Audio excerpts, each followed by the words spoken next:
Julien Dassin, bonsoir. Bonsoir. Alors on vient de voir votre père dans un extrait d'un spectacle à l'Olympia. C'était en 1977. C'était L'été indien, ce qui a été son plus gros succès commercial, le plus gros succès de sa carrière. Ouais. Une carrière qui a été arrêtée brusquement, très jeune. Il est mort d'un accident cardiaque le 20 août 1980. Vous aviez 5 mois. 5 mois. Aujourd'hui, vous êtes comédien, vous êtes pour la première fois sur scène au théâtre d'Aunoux dans une pièce qui s'appelle La Parenthèse, sur laquelle on reviendra. Jusque-là, vous êtes consacré à faire vivre et à protéger l'œuvre de votre père à travers des compilations ou à travers des spectacles musicaux en France et à l'étranger, parce que effectivement votre père était également une grande star à l'étranger. Bon. Et on compte sur vous pour en savoir un petit peu plus. Alors face au miroir, je vais vous laisser seul, Julien Dassin, pour nous dire votre passion pour votre père. Écoutez, ma passion, je pense, c'est quelque chose que je répète souvent, c'est que je suis son premier grand fan, son plus grand fan. Parce que je connais l'artiste, évidemment, comme tout le monde. Ça veut dire au travers des émissions de télé, de la radio, de ce que les gens du métier ont pu m'en dire, mais également au travers de ma maman, de mon grand-père, de ma grand-mère, que j'ai connue peu de temps, mais quand même un petit peu, et qui m'en a beaucoup, beaucoup parlé. Alors ce grand-père, vous avez cité ce grand-père. Ce grand-père, c'est quelqu'un d'important. C'est Jules Dassin, c'est un grand réalisateur américain, parce qu'il faut savoir que les Dassin ont une origine américaine. Alors les origines des Dassin? Les origines, on est de Russie, on est juifs de Russie. On est parti, pour les raisons évidentes, aux États-Unis. Alors votre père est né à New York, ce qu'on ne sait peut-être pas. On le sait très peu, oui. Nous sommes de purs Américains. Oui, de purs Américains. Et tant et si bien que même votre grand-père a été blacklisté, c'est-à-dire qu'il a été mis sur du temps du McCarthyisme.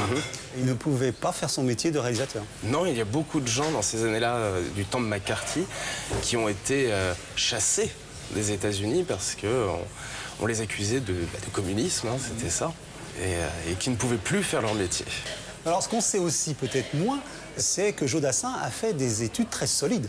Et oui, ça c'est quelque chose aussi que les gens ne savent pas, c'est que mon père a fait énormément d'études, il était docteur en ethnologie, en sociologie, a donné des cours, enfin était prof à la faculté du Michigan, parlait couramment 8 langues.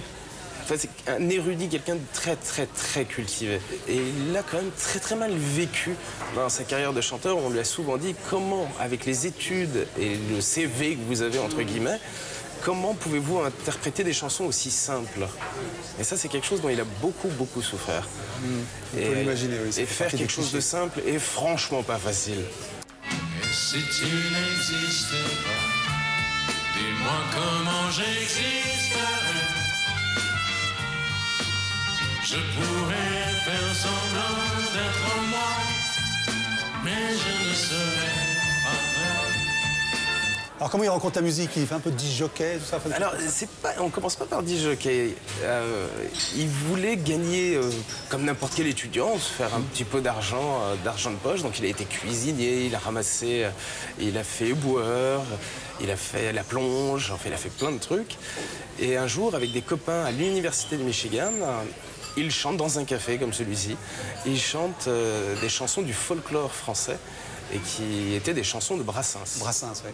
Alors, il croise un certain Robert Zimmerman qui va devenir Bob Dylan.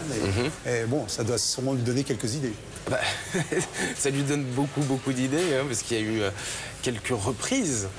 Absolument. Beaucoup des titres, des chansons de Joe Dassin sont des reprises de titres plus connus à l'époque et en anglais. Alors son premier succès, c'est Bip Bip. Oui, et il arrive à la chanson aussi un peu par hasard. Avant Bip Bip, c'est sa première femme, Maryse, qui l'enregistre en cachette et qui lui dit « Tu as une voix magnifique, il faut absolument que tu fasses un disque ». Et lui ne voulait pas. Elle l'enregistre en cachette, le fait écouter à une de ses amies qui travaille chez Europe 1. Et Joe Dassin, la carrière de Joe Dassin démarre avec Bip Bip. Et apparaît Jacques Play, son directeur artistique, qui lui a imposé la plupart de tous ses titres. Alors il y a eu un grand succès, et juste après c'est les Dalton. Là je crois que c'est ça qui a quand même démarré les choses. Bah les Dalton, ouais. Il faisait des chansons pour rendre les gens heureux. Et quand vous voyez ce clip, ce Scopitone de l'époque, on voit vraiment qu'ils s'amusaient beaucoup, tous. Et il faisait vraiment ça pour rendre, il le dit lui-même hein, dans plein d'interviews, il dit « Je fais des chansons pour aider les gens à vivre ». Alors, il va aussi avoir un rêve de Tahiti. Il va acheter un terrain là-bas. Il est encore. Alors, Tahiti était le seul endroit au monde où il pouvait aller et vraiment, les gens n'avaient strictement rien à faire de qui il était médiatiquement. C'était un homme plus que sympathique qui allait au bistrot du coin, qui était tout ce qu'il y a de plus normal. Avec ses copains comme Carlos. Avec ses copains, il partageait la passion de la pêche au gros avec Carlos. Absolument. Ouais. Et les deux étaient passionnés de Tahiti. Alors on ne sait pas si c'est un lien, si c'est le Farniente, mais il y a eu un passage à vide professionnel important dans ces années 70, 72, 73. Je pense, là c'est mon avis personnel, je pense qu'il y avait aussi un petit bout de... Il faut relâcher un petit peu, parce que c'était vraiment très éprouvant comme mode de vie. Et puis il fallait ressortir, retravailler sur de nouveaux albums pour continuer. Je pense que c'est plus ça, le passage à vide. Oui. Et alors, voilà, 75, l'été indien, ça c'est un tremblement de terre. C'est le tube incontesté de Jodassin, qui ne voulait pas faire. Il ne voulait pas la chanter. C'est une reprise. C'est une reprise de Toto Cutugno, voilà. Qui l'a chanté en italien et qui n'a jamais fonctionné. Pas reprise par Toto Cutugno. Et Dassin la reprend. C'est une chanson qui a eu son propre été indien. Quoi. Et elle fonctionne tout de suite. Est-ce que c'est la voix, c'est le personnage, c'est le clip Scopitone qui a été fait dessus. C'était... Mais alors, on pourrait être étonné qu'avec un tel succès, c'est justement dans cette période-là qu'il est entré dans la dépression, l'alcool, la drogue. Alors, vous savez, dans les années 70, 60, 70, c'était pas comme maintenant. Fumer une cigarette à la télévision était normal, boire un petit verre était complètement normal aussi. Mais il n'y a pas eu non plus de dépression tombée ni dans l'alcoolisme, ni dans la drogue, ni quoi que ce soit. Il y a eu des légèretés. Voilà. Disons qu'il y a quand même un concert où il a inquiété le public parce que là, il était dans l'incapacité de chanter à cause de l'alcool. Et il est arrivé en ayant pris une petite casse. Mais ça arrive à beaucoup de personnes. Ça lui est arrivé, oui, une fois. Il s'en est beaucoup voulu.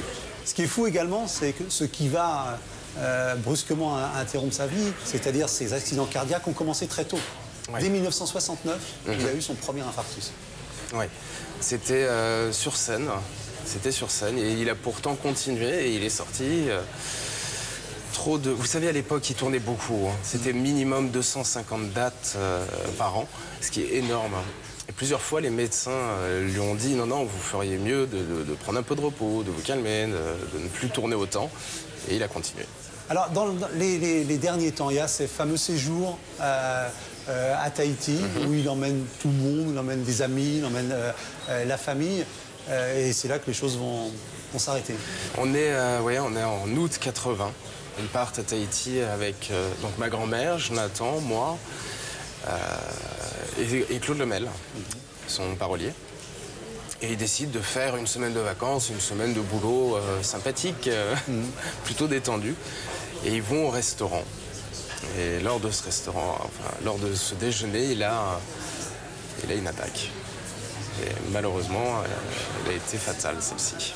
Mais il en avait fait une quelques temps encore, quelques jours avant, et son médecin lui avait dit surtout ne pars pas. Ne pars pas, c'est de la folie, 26 heures de voyage alors que tu sors de ça, c'est de la folie. N'écoutez pas les conseils. Je pense qu'il s'est dit je veux me reposer, arriver là-bas.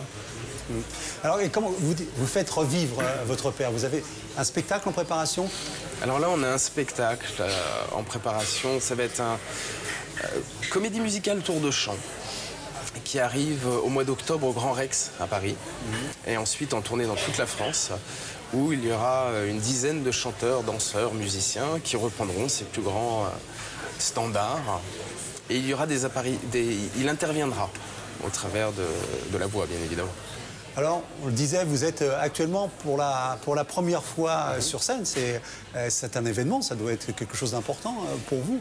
Vous êtes dans cette pièce donc qui s'appelle La Parenthèse. Sans vouloir déflorer le sujet, c'est en gros vous qui vivez en couple, vous allez vous marier et tout à coup revient dans votre vie une expérience homosexuelle que vous avez eue avec un certain Pablo.